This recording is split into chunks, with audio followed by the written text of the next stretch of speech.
Breaking news Sangareddy జిల్లా IDA Bollaram పారిశ్రామికవాడలోని శ్రీకర రసాయన పరిశ్రమలో రియాక్టర్ పేలింది. ఈ ఘటనలో 7గురికి తీవ్ర గాయాలయ్యాయి. నిన్న రాత్రి రియాక్టర్ వద్ద సెంటర్ ఫ్యూజ్ పేలడంతో అక్కడ పనిచేస్తున్న మధ్యప్రదేశ్కు చెందిన 7గురు కార్మికులు తీవ్రంగా గాయపడ్డారు.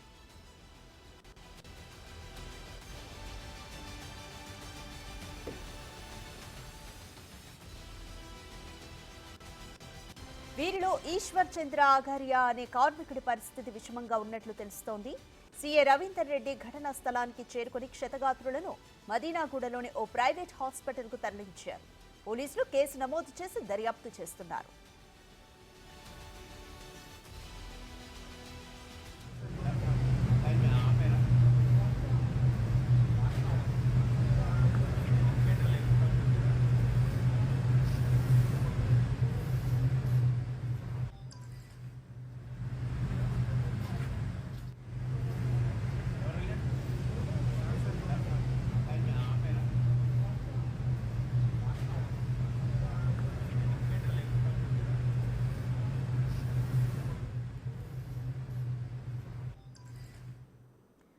ఐడీఏ బొల్లారం పారిశ్రామికవాడలోని శ్రీకర రసాయన పరిశ్రమలో నిన్న రాత్రి రియాక్టర్ పేలింది.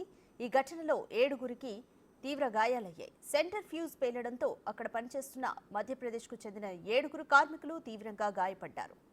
వీరిలో ఈశ్వర్ చంద్ర అగారియా అనే కార్మికుడి పరిస్థితి విషమంగా ఉంది.